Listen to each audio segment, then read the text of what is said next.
Joanne here. We're really excited to be welcoming Joanne here this afternoon, who is going to talk to us about, sort of a forward look into what to expect around the implementation of the right to read and perhaps the upcoming revisions to the language curriculum. So thank you so much, Joanne, for being here this afternoon. We're really looking forward to the conversation. It's such a pleasure to be here. Thank you for this opportunity, Lawrence. I'm happy to help in any way I can. That's the goal of our organization, is to provide as much support as we can in Ontario and Canada if they want to attend any of our sessions. So I'd like to begin our workshop today by acknowledging that we are meeting on Aboriginal land that has been inhabited by Indigenous peoples from the beginning. We acknowledge that IDA Ontario and the Ontario Principals Council serve citizens on the traditional territories of the First Nations of Ontario, the Ojibwe Chippewa, Anishinaabe, Iroquois, Mohawk, Huron-Wendat, Attawandaron, Cree and Moose Cree, Oneida, and Algonquin peoples. We recognize and deeply appreciate their historic connection to this province. This acknowledgement reminds us of our responsibilities to our relationships and the ancestral lands on which we learn, share, and live. So thank you so much for that introduction. I see some familiar faces. Hello, Sharon. I'm so glad you're here. And thank you to everyone who's attending today. And we are recording. So if you feel that this has been beneficial for you and you'd like to share this with any of your colleagues, Brad and Lawrence will be sharing the recording link and the resources that I'll be including in this webinar today. So first, I would like to give everyone attending a brief perspective on how we've come to this point in literacy education, including how learning to read is a human right in Canada. I'll also provide knowledge-based information so that you're well equipped to dialogue with school personnel about reading science and structured literacy. I would also like to offer our administrators starting points in relation to the recommendations of the right to read, as Lawrence was saying, and hopefully links to the new curriculum. We are meeting again August 18th for a full day with the Ontario Principals Council, if you're interested.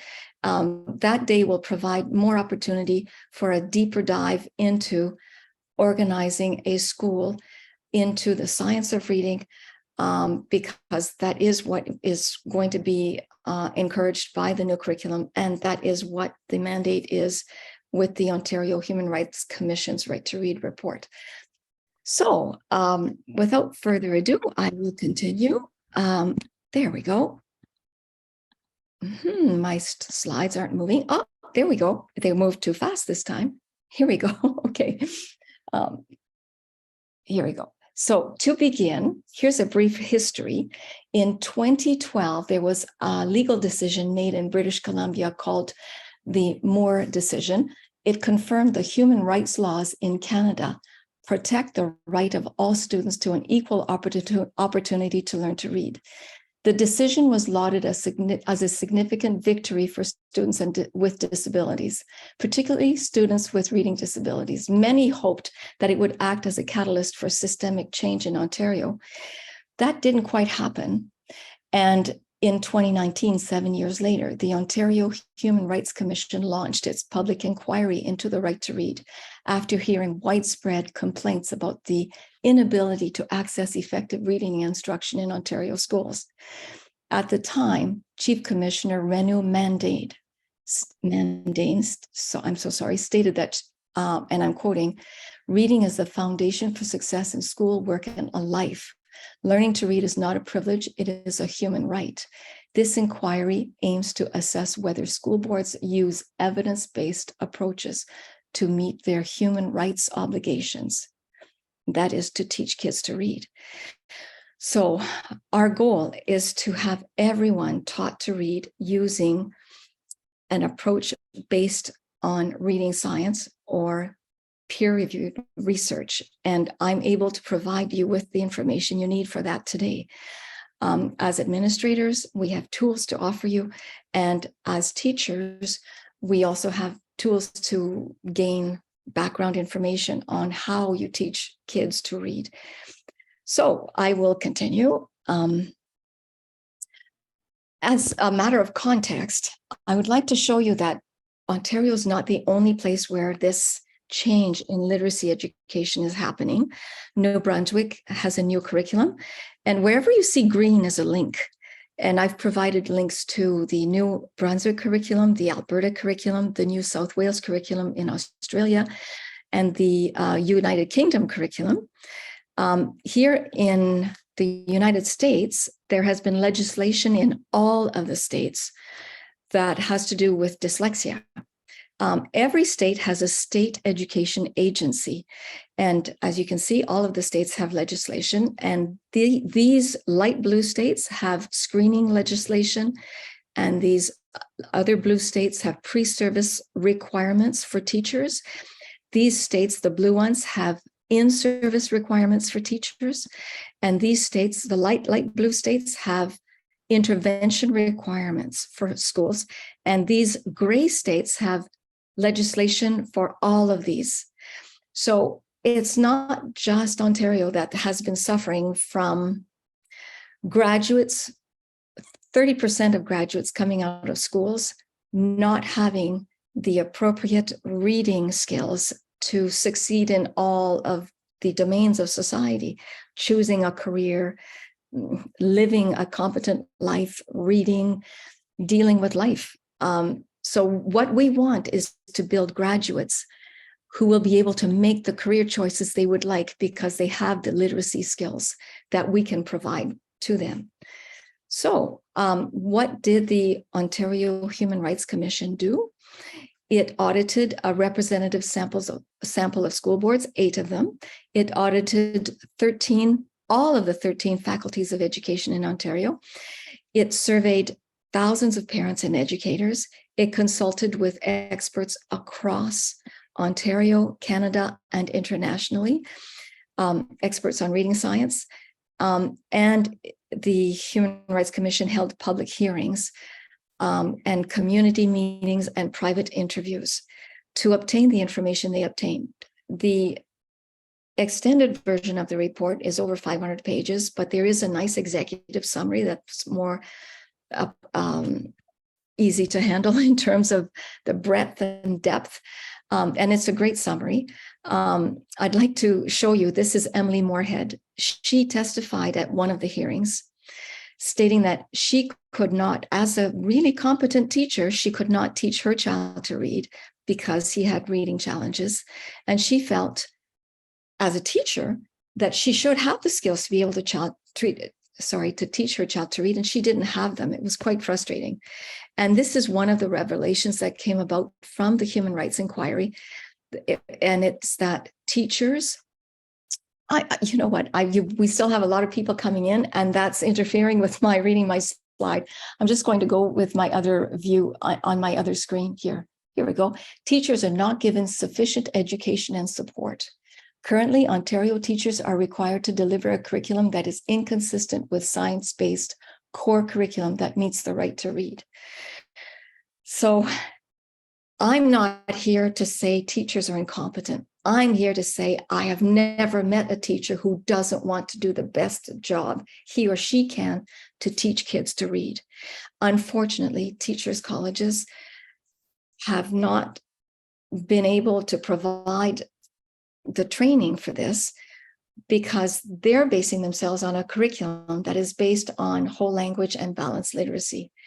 And unfortunately, science has taught us that balanced literacy has not been effective to teach all of our students to read. It's been effective for about 62% of the students.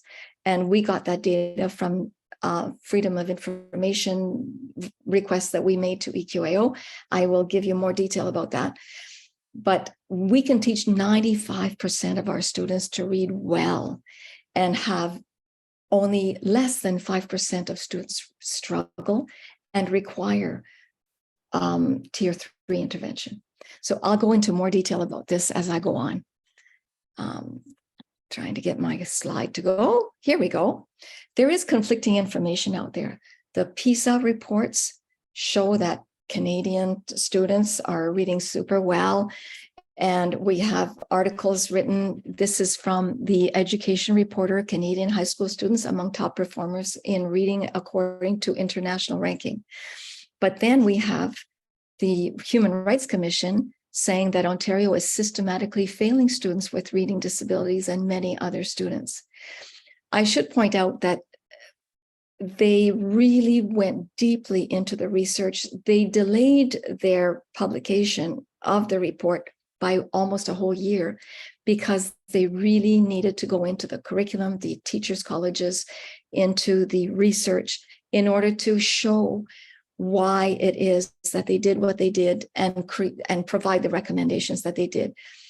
The reading science is very, very strong in this report. So what's happening? Which story is true? Well, it's true that 95% of people can learn to read well if you provide the appropriate reading instruction.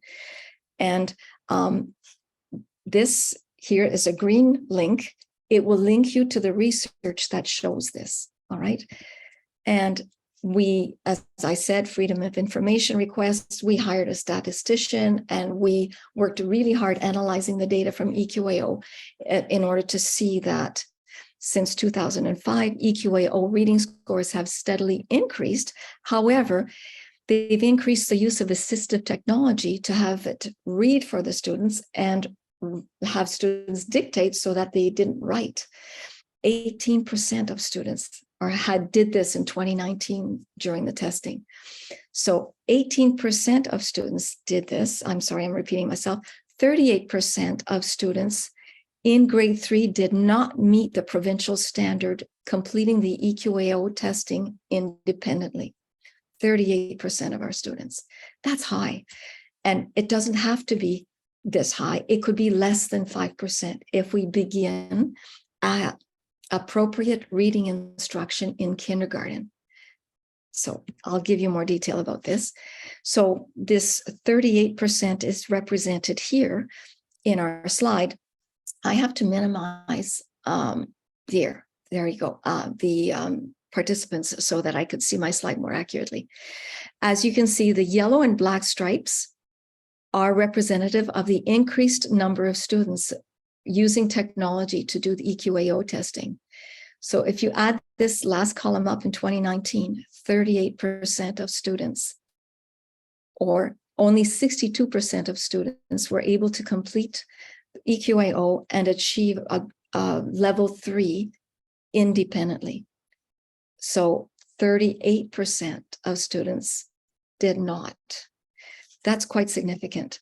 And our next slide shows kids with IEPs. So what it is showing, and I'm going to go to my own information here on this. Here we go. Here we go. The data shows that reading outcomes for students with IEPs, we have increasing numbers of students receiving technology and scribing in order to complete reading and writing tasks on EQAO. So are we really measuring reading? I'm going to stop sharing now and tell you this. I was in the education system until 2006 when I retired. So from 1989 to 2006, I got my specialist in reading, I got my specialist in spec ed, and I got my specialist in French as a second language. I became a principal, I was a principal.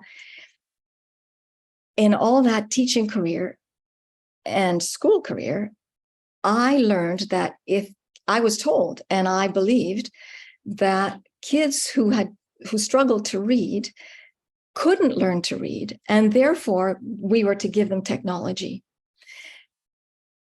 I was wrong. And we have thousands of teachers who've taken training with IDA Ontario. And I'm not exaggerating, thousands of teachers, Sharon can attest to that. Most of the teachers who take training in reading strategies based on reading science are really, some are panicked, some are disappointed, some are depressed, some think back to the students they could have helped, but they didn't because they didn't know any better. We thought we could just give them computers and they could cope, but they never learned to read well.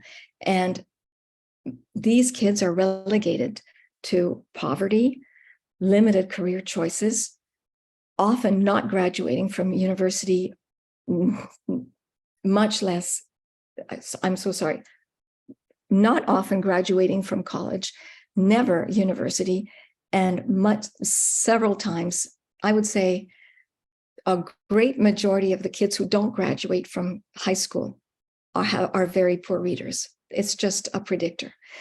The majority of people in prison have, I would say, a grade 3 reading level, and that's in research as well. I could provide that for you. So we're well-intended. I was a well-intended teacher. I got my reading specialist. I had my spec ed specialist, and I did not know how to teach a non-reader to read. No one ever told me how. So I went back to special education from being a principal because that was my passion in 2010. And I went to a workshop and we were asked, who here, raise your hand if you can teach a non-reader to read. And none of us could raise our hands, and we were all spec ed teachers. So I went about training myself, finding training, paying for the training, doing it on my own time, and learning how to teach non-readers to read. And that's never been a more gratifying experience for me.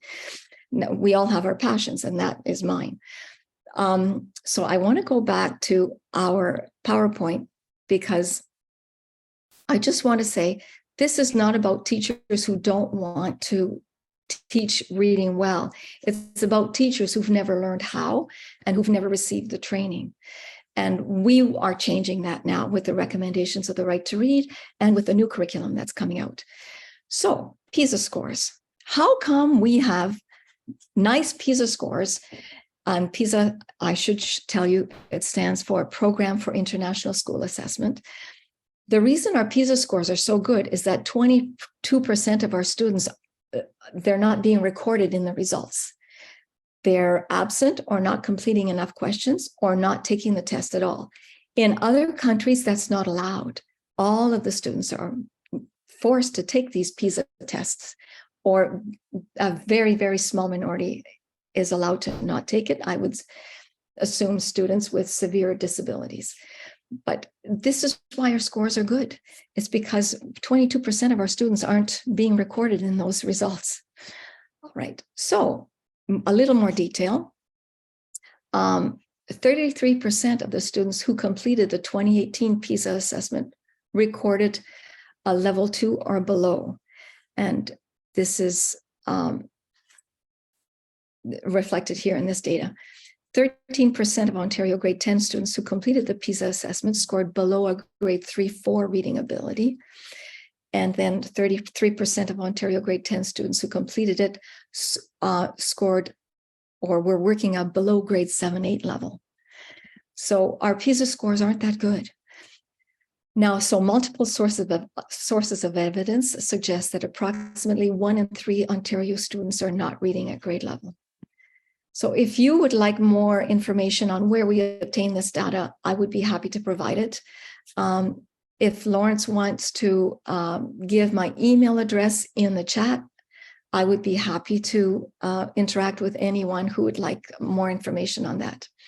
So going back to my notes, I would like to tell you that the good news is that the Human Rights Commission is providing us with information, and the new curriculum is providing us with a framework for equitable early reading instruction.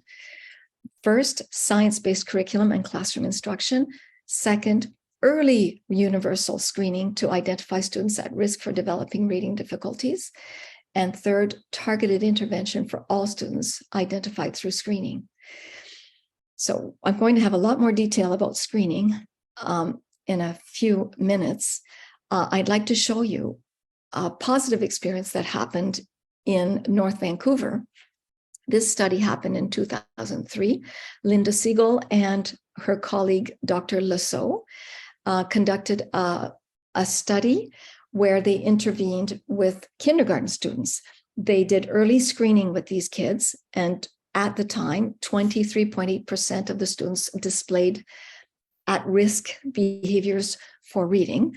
And 2 years later, after early intervention with science-based instruction, only 4.2% of these students needed continued needed needed continued intervention, or were reading below grade level.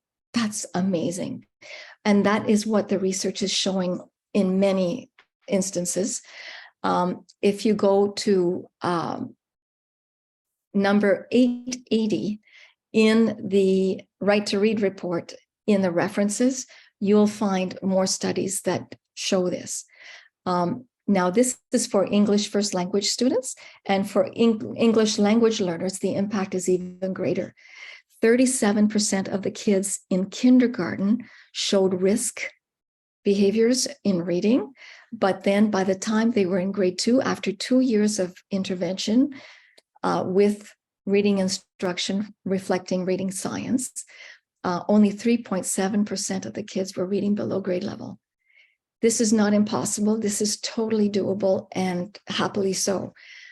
I should tell you, I'll stop share for now.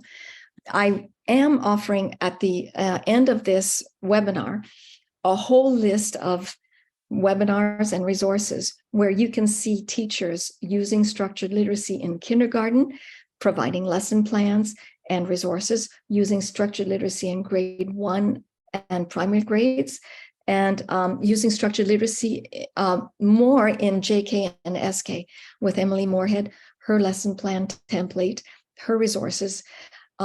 It's really fabulous what is happening in Ontario with success. These are pioneer teachers who were so curious about how to best teach kids to read and with reading science. And now they're the ones mentoring us in using reading science in our schools and implementing the recommendations of the Right to Read. It's exciting. I'm really thrilled, and we should all be thrilled that these ladies are so generous and with no payment at all, providing us with these webinars and resources that are helping our kids learn to read in all of Ontario. All right. What we're learning is that if we invest in early reading, we significantly reduce the social and economic costs of low literacy. We improve equity outcomes. And I know principals, I used to have to write them, school improvement plans. It probably will be encouraged that your school improvement plans will be related to the new curriculum and the Right to Read inquiry report recommendations. And equity is huge, so important when we reflect on how we've intervened with kids in racialized sectors of society. We have data that shows this. Children from groups protected under the code disproportionately suffer the effects of failing to use evidence-based approaches to reading and supporting struggling readers. Their parents are not always having the same access to resources, and these students rely on public education to give them strong foundation in reading. Up until now, it's been common practice, and I'm not saying it's happening in your individual school, but kids get on wait lists. They can't receive any intervention or accommodations unless they've had a psychoeducational assessment. And the wait lists are so long that parents are told, go get a private psych ed and come back, and we will begin an IEP and we'll begin intervention and support. It was like that for me as a principal and as a teacher before 2006. I'm not saying that's still happening now, but actually the Right to Read inquiry report states that it is still happening in many school boards, maybe not yours. And if that's the case, I'm very happy. But if it is still happening in your school board, we have guidance, we have resources. It doesn't have to continue that way. All right, let's continue. So there are 5 benchmarks and systemic issues which were addressed in the Right to Read inquiry report: curriculum and instruction, early screening, reading interventions, accommodations, assessment. So I will take each one of the benchmarks, share the findings, share the recommendations, and share what the implications could be for you as an administrator. I'd also like to say Lawrence, if you would like to interrupt me at any moment in time, I wouldn't be offended. I'd be happy to answer any questions that could be coming up. Okay, thanks, Lawrence. So regarding curriculum and instruction, it was found that students are not being taught foundational word reading skills using an explicit and systematic approach to teaching. Is it cumulative? Is it systematic? Is it monitored? There are some people who claim that this is offered in their programs. It's not. So you have to be so careful in choosing the approach that you're encouraging in your schools. So the Right to Read Inquiry report showed that phonemic awareness, phonics, decoding, and word reading and fluency were not being addressed in most school boards. So what's happening in schools? The balanced literacy approach is what we have. And I've got special notes written here because I want to be careful, because I used to be my specialist in reading was in whole language and balanced literacy. I really thought that if kids love to read, if we read to them a whole bunch, if we asked them to substitute a word in a sentence, if we asked them to check the pictures, to guess at words, I thought this was teaching reading. And it wasn't. I did a bad job in that. There are students I'm thinking of today that I could have helped better, but I didn't know any better. And now we do know better. Actually, the science has been there for a long, long time. It just doesn't filter down from Harvard and Yale and OISE and Halifax and BC. We have great researchers, Calgary, Alberta. We have Georgiou there, a fantastic doctor who's helped to consult for the new curriculum over there. We have great Canadians and great Americans and great Australians and great United Kingdom people who have been doing reading science for a long time, but it just hasn't filtered down to the curriculum. So it's happening now, though. So I'd like to show you, this is the 3 cueing system that we've been using in our province for 20 years. Almost 20 years. Actually, the new curriculum, the curriculum from 2006 has this. The curriculum from before that had it, because I was using this in 1990 when I graduated from Teachers College, 1989. And I got my reading specialist pretty quickly right after, because that's always been my passion.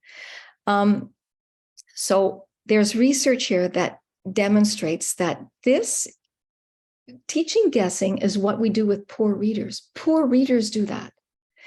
These are habits of poor readers, and we've been teaching our kids habits of poor readers instead of systematic strategies that can be learned with phonemic awareness and phonics and fluency, building vocabulary, teaching systematic spelling, teaching good writing.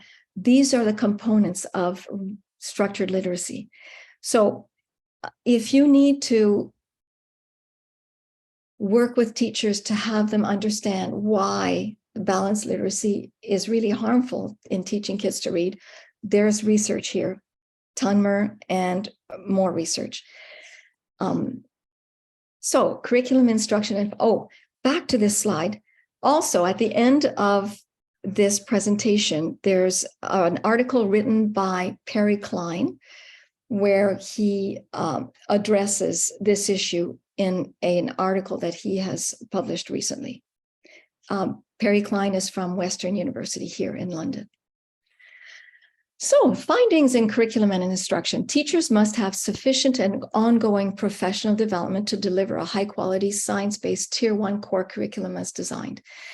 Universal design for learning ethically obligates us to provide the best teaching possible in reading to all kids in Tier 1. If we do that, we can even intervene at a Tier 2 level in our classrooms in small groups. And then only very few students, 1 in a class, maybe 2 in a class, will require Tier 3 intervention. Presently, it's 10 kids in a class who are not coping well with reading because they haven't learned the foundational skills of reading. We want to change that.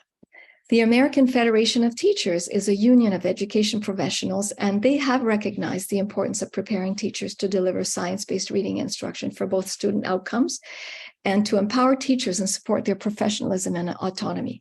The Human Rights Commission also heard from unions, and our unions support the fact that teachers want to learn how to best teach reading to students. So we want to be lauding our unions in that regard.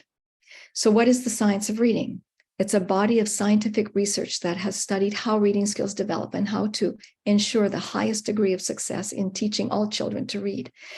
It includes results from thousands of peer-reviewed studies and meta-analyses that use rigorous scientific methods.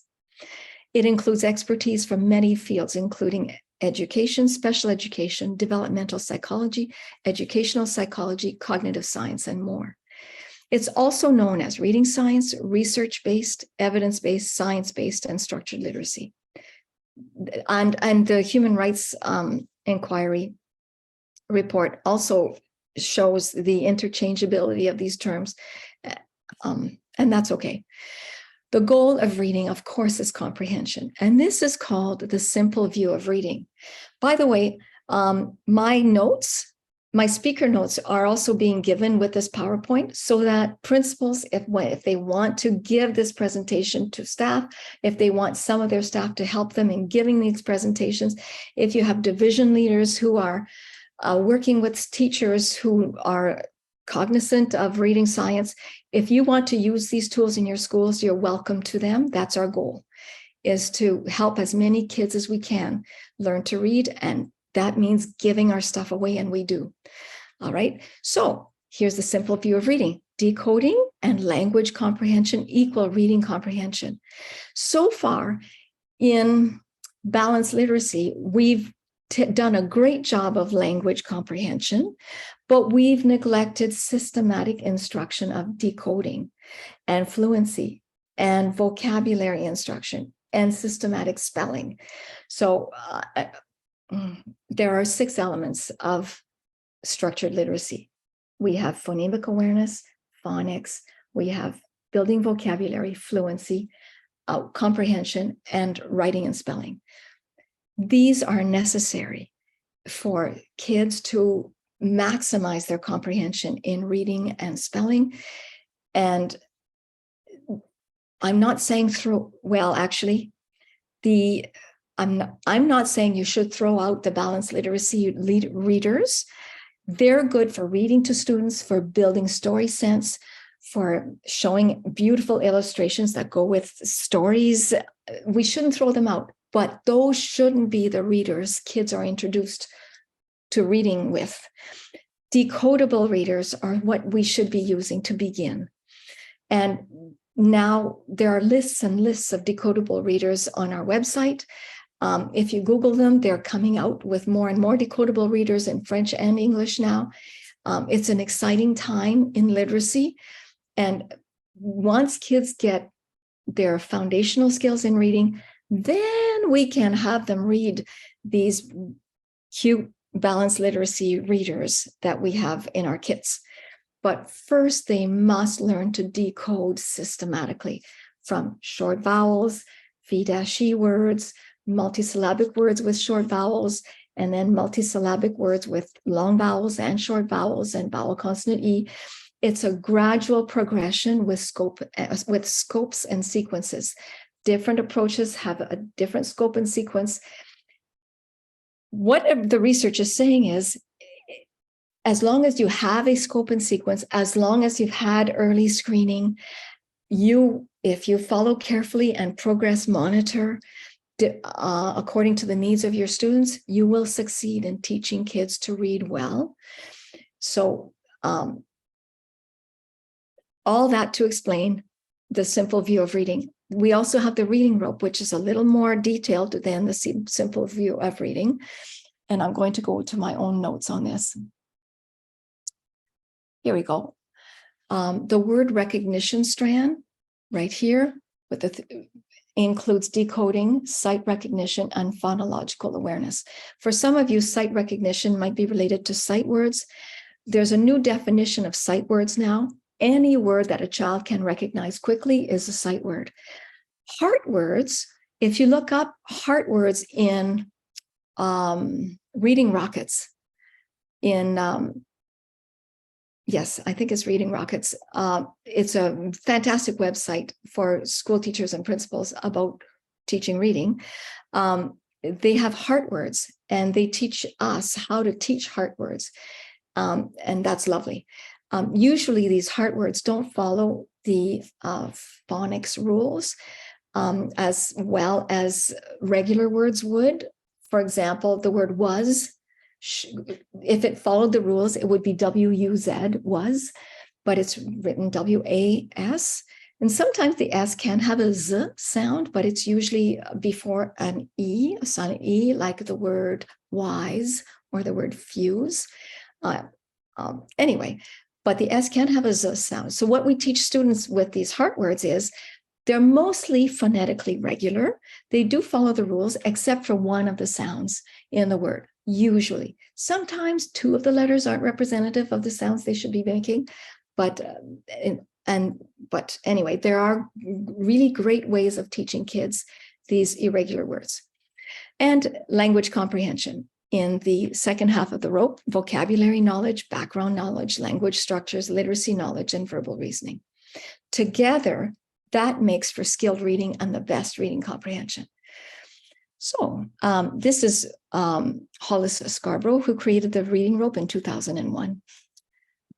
So when schools fail to teach students to read, then comprehension is reduced. Students are at increased risk for general academic difficulties, limited educational opportunities, unemployment, poverty, crime, mental health issues. I have to tell you this. I went to the London, Ontario Right to Read inquiry meeting when they were hearing testimonials from families. There was a pediatric psychiatrist who testified. And she said 80% of her clientele, children who attempt suicide, are students with reading struggles. So we cannot understate the importance of teaching kids to read when they're very young. It's the easiest time. It's so important for their self-esteem.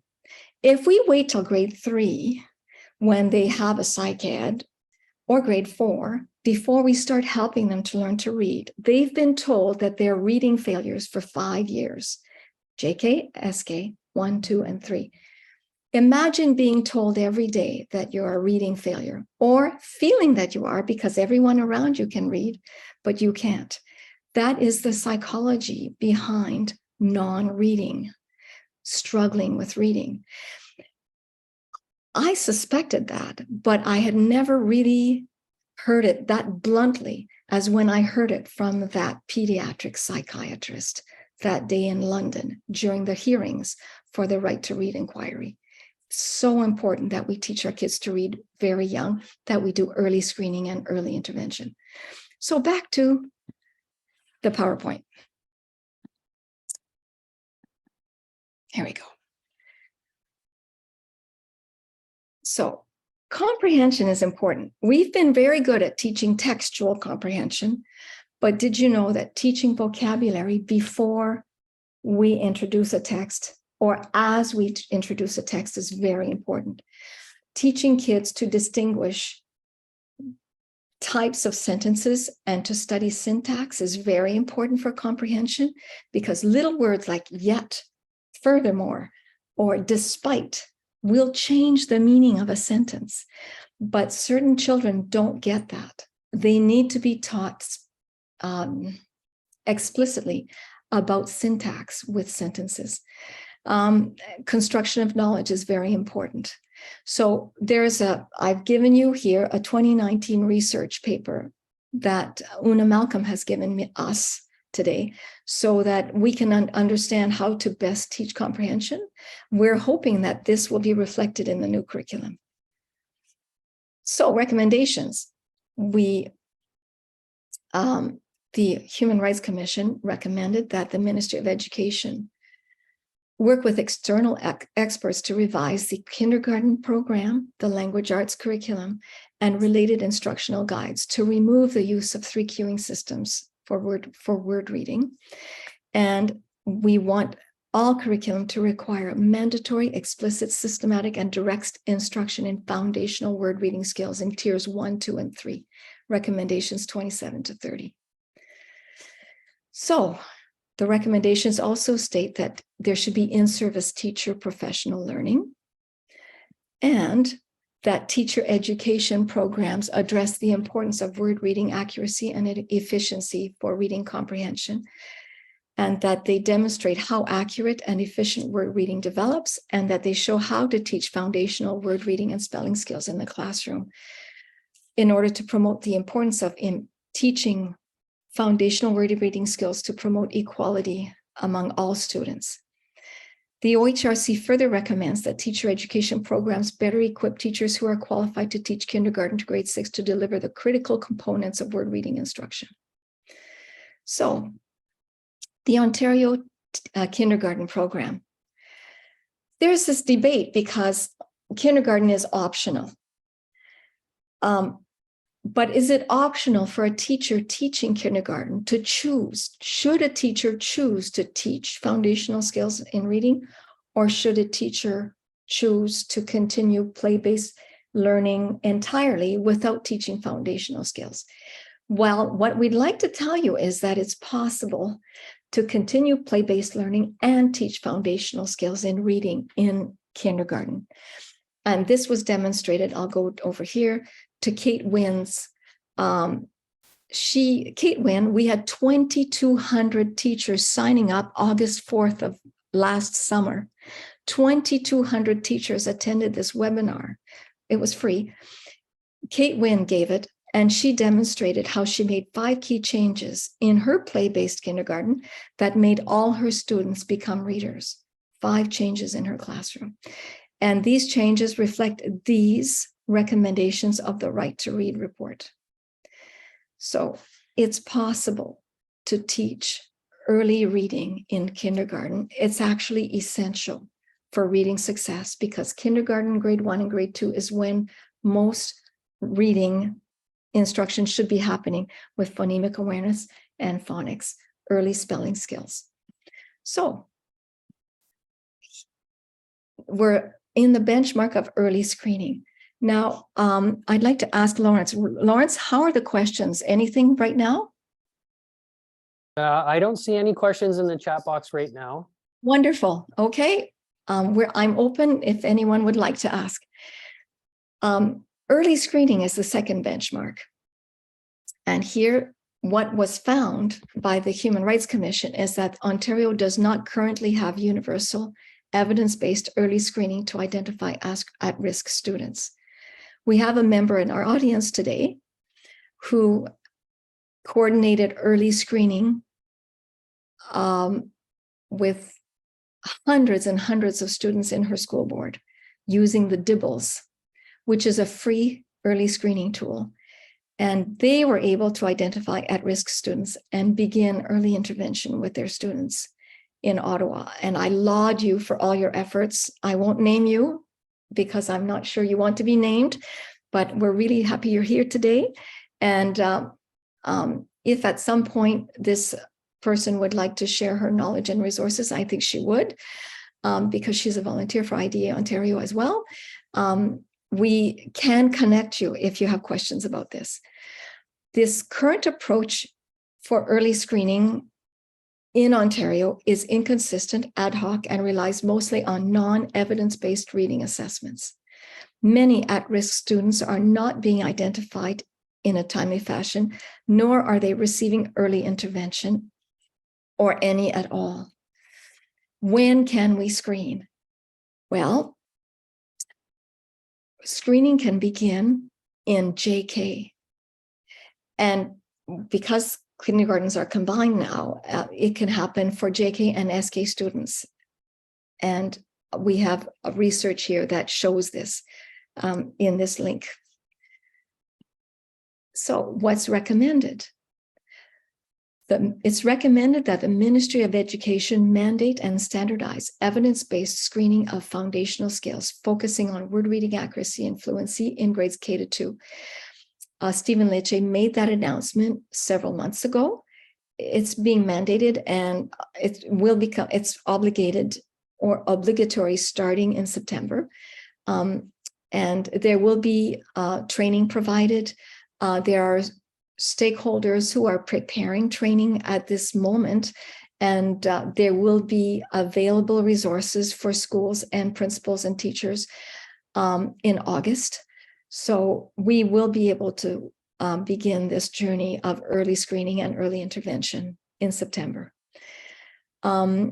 The OHRC also recommended that we identify students at risk and provide immediate, effective, evidence-based interventions. And teachers should be given adequate professional development and be given the necessary time to complete these assessments. So that is a juggling act. I've been a principal, I know, but it's doable. We use librarians and teachers' assistants, and we combine classes to provide release time. But what I'd like to tell you is the fantastic thing about early screening is that it's much less arduous than the diagnostic assessments that have been used up until now, much less time consuming, and very pleasant for the students. It can be fun for the students. It's not humiliating at all. I would encourage you to see this. Becoming a Literacy Leader series, Rethinking Assessment Using Universal Screening Data to Inform Instruction. I've given the link, 3 webinars where 3 teachers provide their own experiences with early screening and how they intervene with their students at a very early time in their school year. So in order to prevent reading difficulties. So it's very doable, and I know many people who can attest to this. And again, if Lawrence is providing my email, I'll be happy to communicate with any of you about this. PPM 155 is an issue because it limits formal diagnostic assessments, but screening is not a diagnostic assessment. It's a picture in time of what a student can do, and it helps to identify students who are at risk. From those students, there might be students showing severe symptoms of risk, and those are the kids we intervene with quickly, and we see how they respond. If they don't respond well to early and quick intervention, we refer them for a more in-depth assessment. But teachers aren't assessing kids, they're screening kids. We arrange for staff training again, and we plan communication with parents. I'm sorry, I've got, I've been able to take away some of the, I had this black bar over my slides because people are coming in still. So I clicked on the X and I think I'm okay now. Implications for administrators. So it's really difficult when we have teachers thinking that screening is diagnostic. It's not that. It's not as time consuming. It can be very user friendly, and we have resources to help you with this if you would like some. Right. The next benchmark is reading interventions. And I'm going to go to my own slide here before I continue, just to make sure I don't neglect to provide any detail.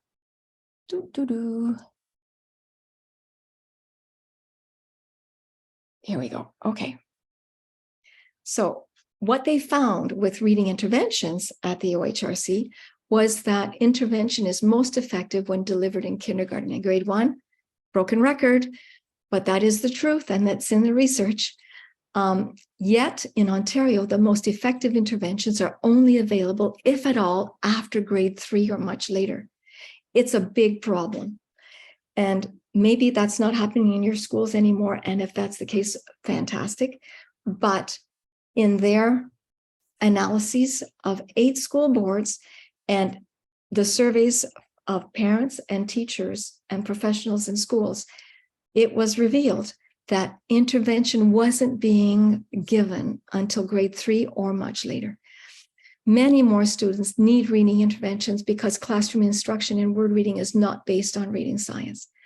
And it's like I said before, if we begin in kindergarten, we're going to be preventing a huge amount of problems, many reading struggles.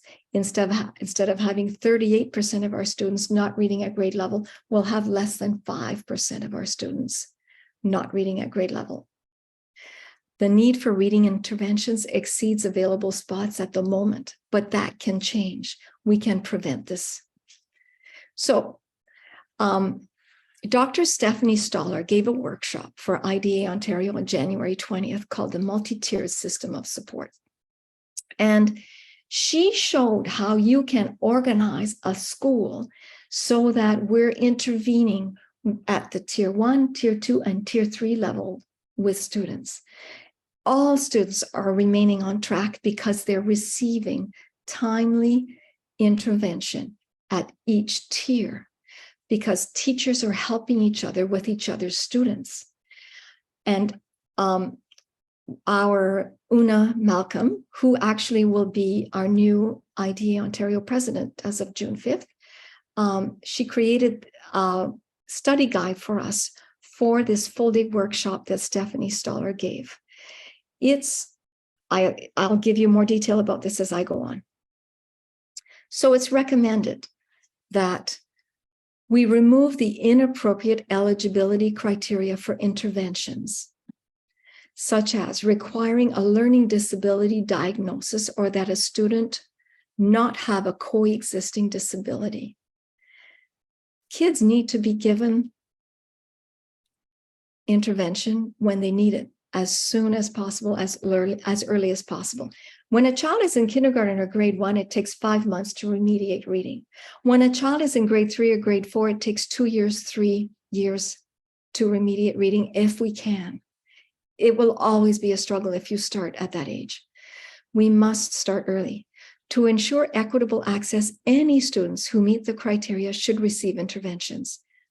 That means if they're shown to be at risk during early screening, they meet the criteria and they receive intervention, period. We need to make improvements to monitor individual student progress and overall effectiveness of intervention approaches. And that's doable. If we're using approaches based on the reading science, there are ways to measure progress. There's a scope and sequence we follow. And we see, can the student read and write the words that he's learning in this scope and sequence? Is he reading words, sentences, and text related to that reading skill? If it's short vowels, 1-syllable words, that's what we're learning to read. In real words, some nonsense words, not that many, sentences with those types of words, and text with those types of words. That's called decodable text, decodable words. That's how we learn to read. If you're following an explicit, sequential, incremental order in reading according to a clear scope and sequence that you have found that meets the needs of the students in your class because of the early screening you did, you will be fine. The kids will learn to read. Most of them will. Is this a good time to ask a question? Absolutely, sure.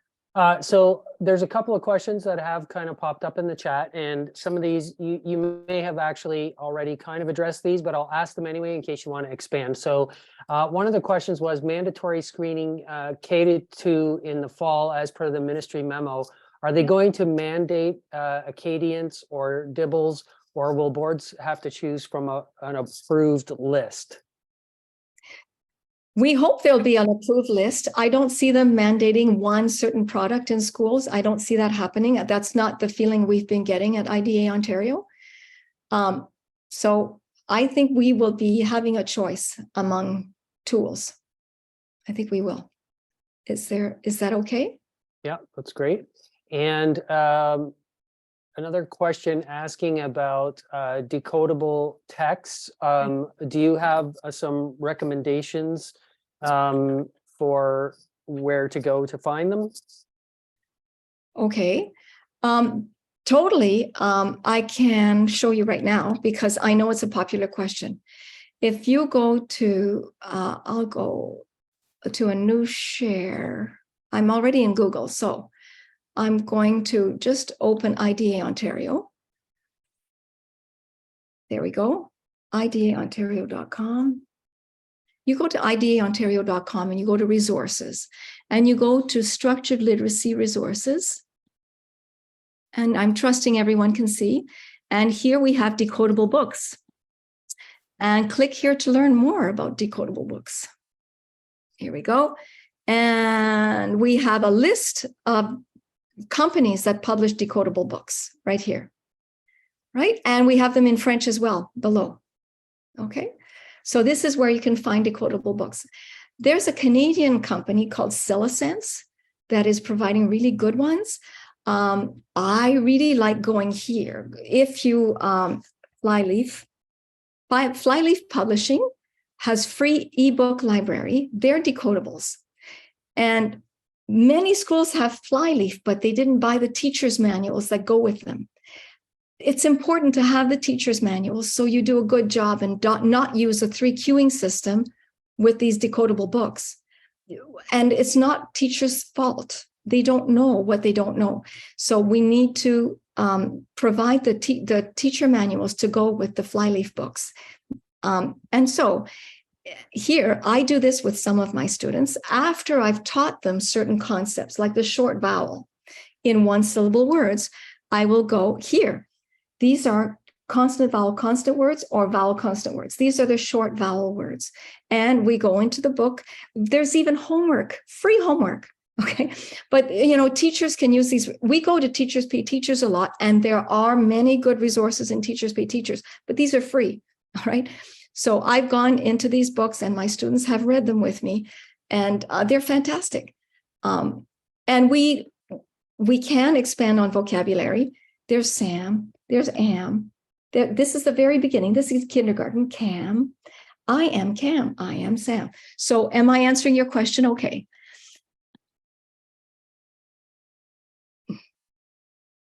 Sorry, just looking for my unmute button. I think that answers the question. Thank you. And I've been trying to drop some of the links to those websites into the chat box as you go along too. So. Okay. Did I go too quickly?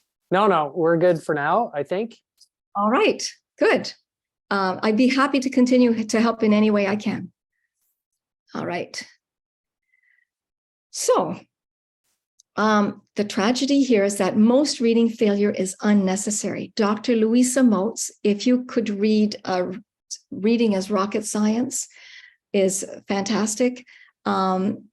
She has co-written the knowledge and practice standards for teachers of reading, which we can find in IDA International and IDA Ontario. If one day all of our teachers could adhere to the knowledge and practice standards for teachers of reading, all of our students would be reading, almost all of them. All right. With evidence-based instruction, over 95% of our kids can learn to read. And I'm repeating myself again. Implications for administrators in terms of interventions.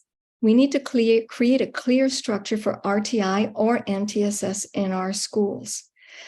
What I found, okay, I've been a dyslexia therapist for 8 years now, and I continue to certify. I have a number I need to study. I have courses I have to take, continuous qualifying, requalifying, recertifying, all this. So I see what's out there, and this is what I'm hearing from parents is their child was referred for assistance, but the team wasn't meeting for another 4 months, or they weren't up on the list for the school team meeting for 4 months because there were so many kids being referred. And I'm going, but why?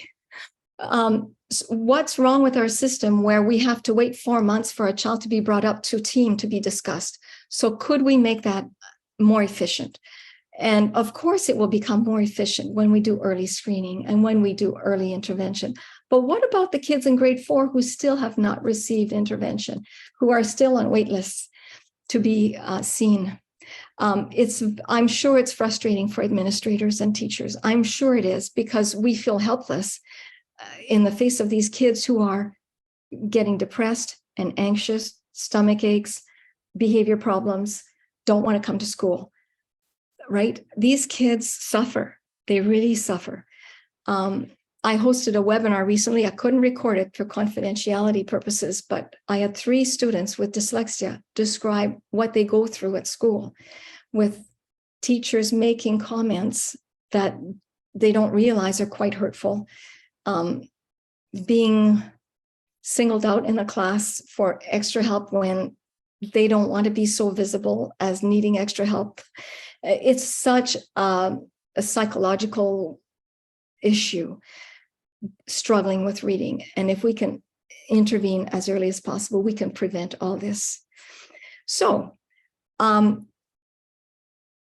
support your team in responding early with the early screening results. I would like to suggest that instead of whole school team wait lists, could we have division meetings? Could we have, if you have 3 grade 1s in your school, the grade 1 teachers meet and discuss with the resource teacher or the spec ed teacher?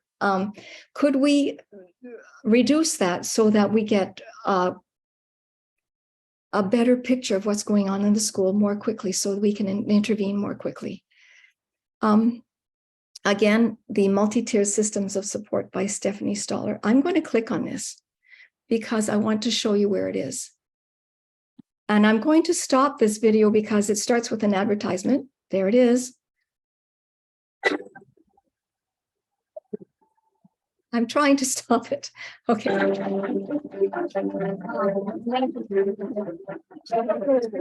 I'm going to let the ad go.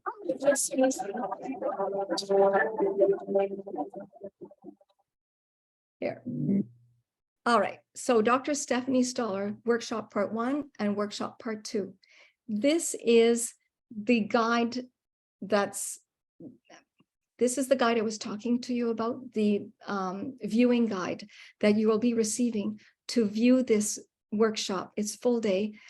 This lady will give you strategies on how to intervene with students effectively using creative ways in your classroom. I can't stress this enough. It would be excellent preparation if you'd like to attend the August 18th workshop as well. All right. And here we go. Accommodations and modifications. This was the next benchmark. And what was found from a human rights perspective, it is critical that all students who need them have equal access to accommodations and interventions, regardless of their parents' means to pay for private assessments. So I need to move my toolbar a bit so I can see. It was found that systematic explicit instruction in foundational word reading skills in Tier 1, supplemented with evidence-based intervention for students who require more support to learn to read, will result in many fewer students needing accommodations. Accommodations can never be a substitute for timely reading intervention, though.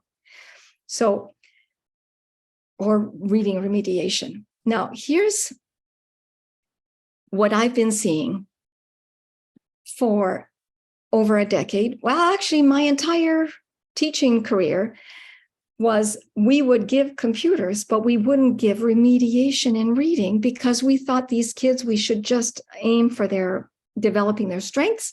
We shouldn't focus on their needs or their weaknesses. They can't learn to read, so let's give them computers. And we gave IEPs with no reading remediation, just technology.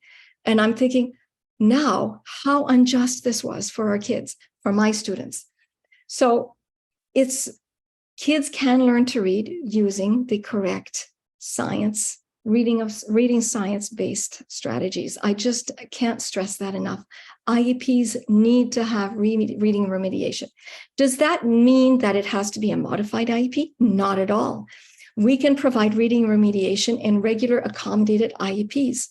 In fact, if I go back to my PowerPoint, I will show you an accommodation list Hmm.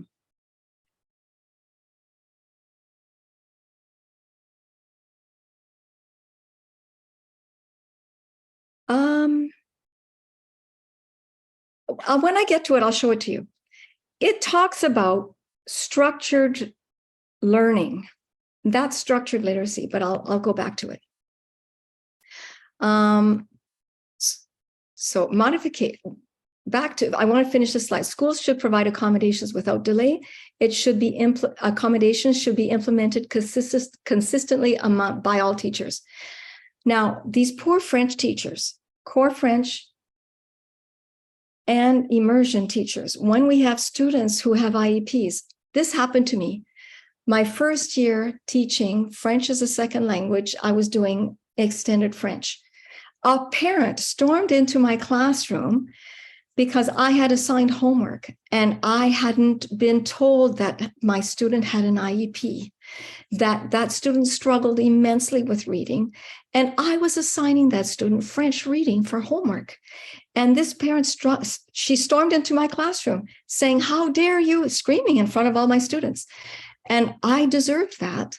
But the spec ed teacher was not telling the French teachers which students had IEPs and who needed accommodations. Now, how often is this happening in core French? And these poor kids are in core French and they need their accommodations there also. So, and in Rotary, in grades 7 and 8, the science teacher, the math teacher, the social studies teacher, they all need to know that our students need accommodations and all of the teachers have to work together. Better communication with parents about accommodations as well. Some parents don't even understand what the accommodations are. So modifications are not the same as accommodations, of course. There are schools, and the Human Rights Commission learned this, where modifications are given to students in high school, but the parents aren't even aware. And then the students receiving these modifications can't access regular grade level curriculum, which means they can't receive their regular graduation diploma. There are parents who are told this in grade 12. No, your child has been receiving modifications. They can't graduate with this regular diploma. This is happening. And it's quite an injustice to our kids. It's not malicious. It's just that we don't have the structures in place to protect our kids in that manner. And that is going to change, thankfully. Modifications should just be a last resort. Recommendations. We want the Ministry of Education to give greater guidance on the appropriate use of accommodations and modifications. We need to establish a list of effective and accessible assistive technology products and provide the training for these. We need to set standards for IEPs. Different school boards have different standards, different ways of creating them. Some say, "Oh, I know there's a school board, one of my kids. The kid is on a modified IEP because they didn't want to hurt his feelings by giving him bad grades with an accommodated IEP."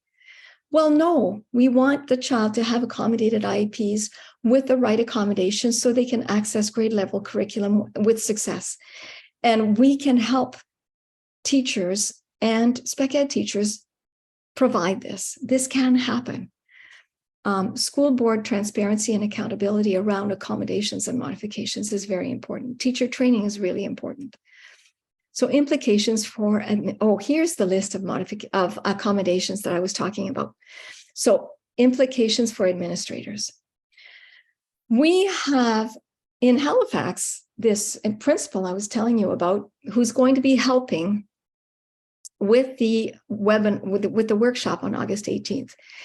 He did a podcast for Dyslexia Canada called Reculturing Literacy Instruction in Nova Scotia Schools. And this could be very helpful for principals to watch. It's only an hour and a half. And Andrew provides really excellent strategies on how to summon the wealth of knowledge of some teachers who were studying reading science, and he helped them help the teachers in their school and create a network where there was early screening and there was early intervention, and IEPs were written differently, and the speech path helped out a lot. And what a beautiful culture he created in his school. So much so that he has been recruited by the province to create this in other school districts in Nova Scotia.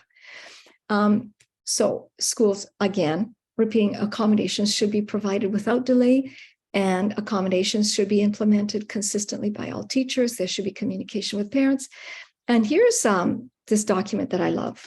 And if we go to page 186, I provide this page to many parents, and parents have access to this document. And I provide this document to many of my parents because they need to advocate for their students, their children, often more than one child in the same family, because reading struggles are hereditary.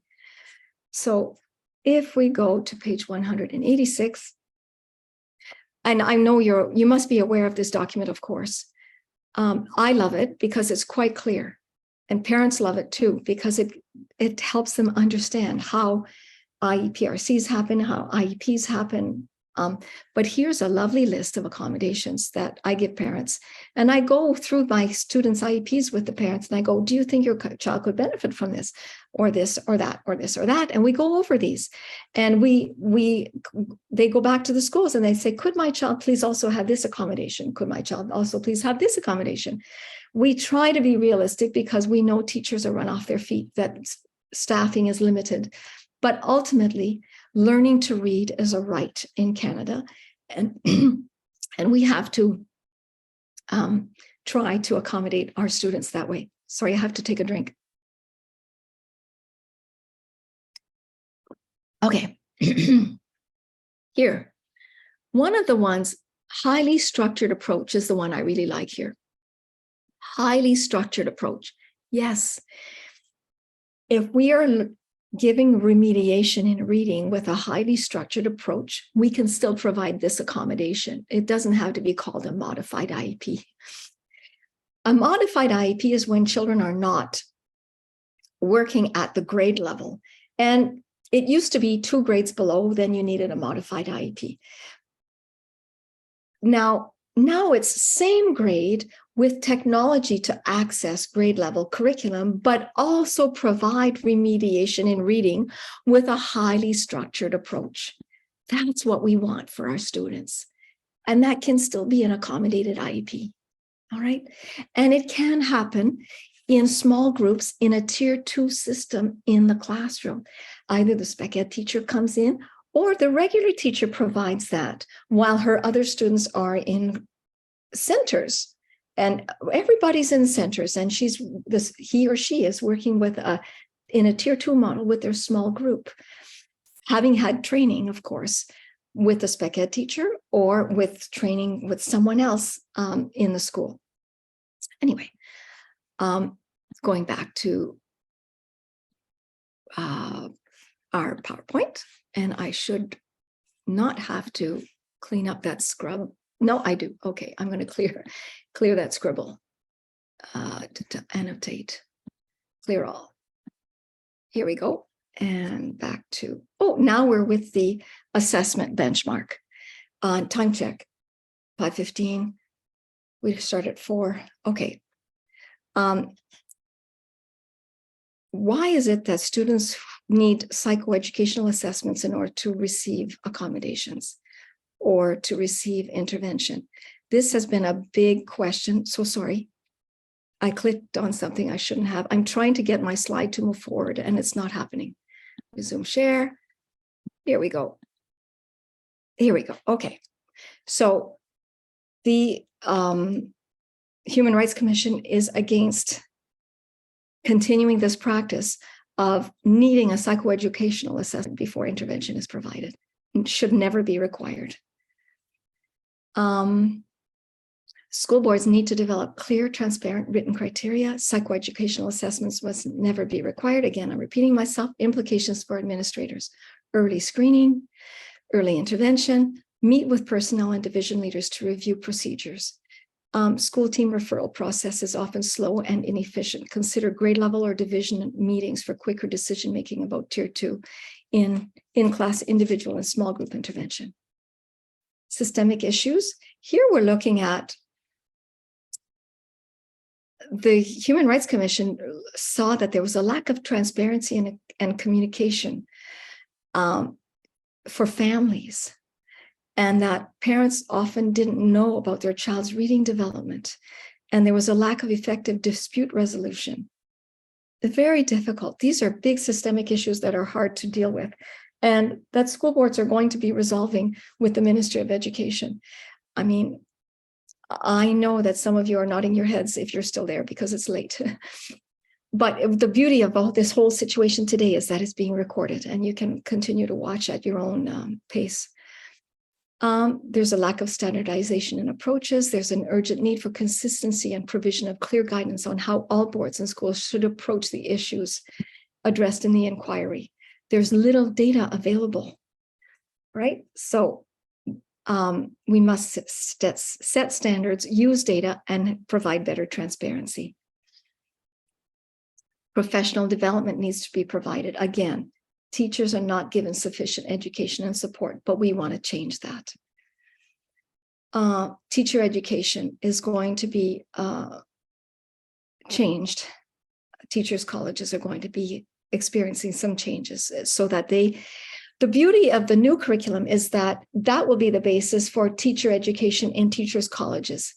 And reading instruction will begin to be more efficient because of that. One thing I should tell you is that IDE Ontario provides a course called Basics of Decoding and Spelling Instruction, and it's free for in-service teachers. If you have pre-service teachers in your schools right now, maybe not, yeah, they were done in April, I think. But if you happen to know any, if they're still in pre-service education, they're not teaching yet, they can take Basics of Decoding and Spelling Instruction for free through our website. So we want job-embedded in-service teacher professional learning, resources that address reading instruction, and adequate funding to train teachers.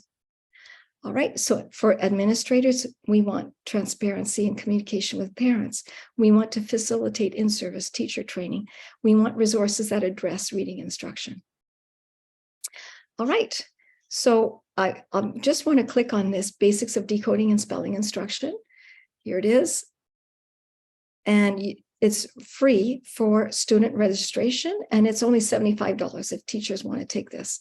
We're also offering it in the summer in a facilitated manner. Martha Kovac, structured literacy coach, will be facilitating 2 cohorts every Tuesday in August and every Wednesday in August, 5 sessions each. People can register for one of these sessions, either the Tuesday or the Wednesday. So the facilitated course will also be offered. Back to our slides. So to conclude, the OHRC identified ableism and low expectations for students from certain code-protected groups. There are several sources of historical and societal disadvantage for many students. And when students start school at a disadvantage and then fail to learn this basic skill of reading, it only deepens their disadvantage. We must teach all kids to read. So this is the manual that Una Malcolm has created to study the multi-tiered system of support workshop that is provided. Now, the manual, there is a link to the manual in the final handout, and it has QR codes, but if you don't want to use the QR codes, these links will bring you to the workshop. And I attended this webinar recently, The Science of School Leadership by Patty Montgomery. Excellent. She talks about how principals can support teachers in bringing structured literacy and the science of reading in schools. Really lovely, lovely webinar. Administrator success stories in Ontario, Nova Scotia, and Manitoba. Dyslexia Canada has a spotlight series.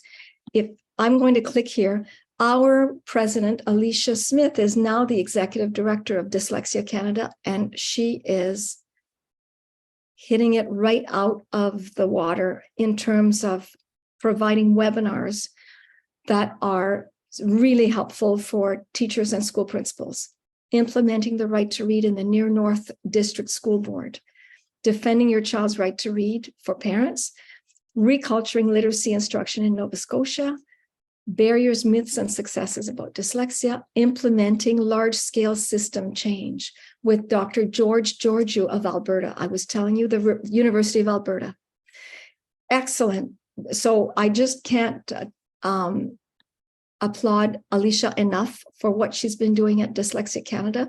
And the wonderful thing is she loves to share with IDA Ontario, and we help each other out with many presentations and resources. Becoming a literacy workshop series in the fall of 2021, school boards, certain principals and literacy leaders in certain school boards showed how they do structured literacy in their own schools. This is the link to find the literacy leader workshop in the fall of 2021. There were 4 of them, 4 webinars. And here, the Louis Riel School Division in Immersion in Manitoba, Education News, and how, describes how they brought structured literacy to their French immersion programs. And so that's that. And here, more resources, the Right to Read report, I give a link to that. Resources for Ontario principals. Now, this is here in this document. Una prepared this for you. And I'm trying to open it. Here it is. Lawrence, can you see the document okay? Yes. Good. All right. So here we have podcasts, webinars, books, and articles, all that would be helpful for Ontario principals. I just want to show you that. There are 3 documents that will come with this webinar, and that is the PowerPoint with the speaker notes. It is this document I just showed you, and it is the viewing guide for the Stephanie Stoller workshop, the multi-tiered system of support. And implementing structured literacy instruction in kindergarten. Oh, I shouldn't have done that. I have to go back here. Emily Moorhead, this is JK and SK, how she did it in her school. She's become a literacy leader in her school board now. Kate Wynn is in kindergarten, and Martha Kovac, grades 1 and 2, how they implemented structured literacy in their schools. And they give lesson plan templates and many, many other free resources. Reading Rockets, how principals can support their school. I love the Reading Rockets website. It's mediated by Louisa Moats and her peers. You can't have better mediators for a website in terms of reading science and structured literacy. We're very, very lucky. They provide a dearth of free resources. So if principals would like to see this, this is lovely. Supporting reading comprehension development, that's the research article I mentioned before. Reading is Rocket Science, that's the article by Dr. Louisa Moats. It has been translated in French. By the way, this whole webinar today can easily be given in French. If you have any peers who would like to access French resources, I'd be happy to help in that manner. Lifting the curtain on EQAO scores, that's a report that we published after our freedom of access to information queries, where we learned many things about EQAO scores. Is Canada really an education superpower? Pisa scores. Response to Cummins. This is, I think, should be a U here. I'll correct it for the final version. Now we have French resources and FSL resources. The Greater Essex County District School Board, French immersion resources, amazing progress that they've been doing with structured literacy there. IDA Ontario, many resources, webinars, and AlphaGraph, which is an excellent free resource that was created by a psychologist and a professor at Laurentian University, André Madar and Alexandre Madar and Michel Miner-Corriveau created these resources. Well, I should click on it. All of these are free. They are a multitude of FSL resources to teach reading systematically in French for immersion and Francophone schools. So, are there any more questions, Lawrence? I know I thought I would take less time, and it's 3 minutes to the end.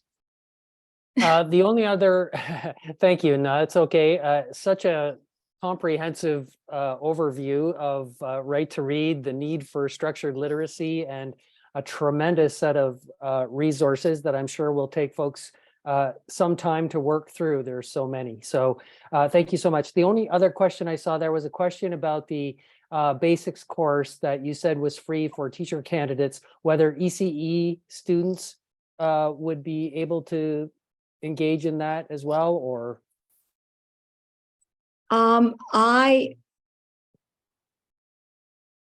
I would be happy to approach our board and get consent for that, because they're in kindergarten, these teachers. These ECE teachers are in our kindergartens. They should have access. They're allowed to take it. Well, ECE students, yes, I would say if they email me, I'll arrange for them to do it for free. Okay. And I have included your email address in the chat box a couple of times, so folks should have that, and it will go out in the resources that we send them after the webinar as well. Wonderful, Lawrence. I'm so happy that people were able to participate today.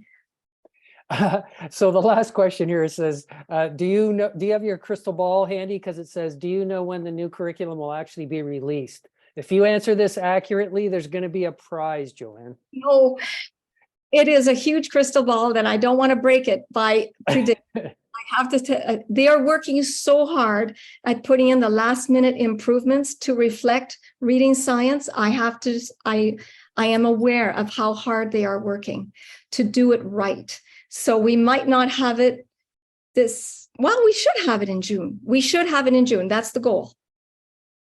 Okay. It's good to have a goal. Yes.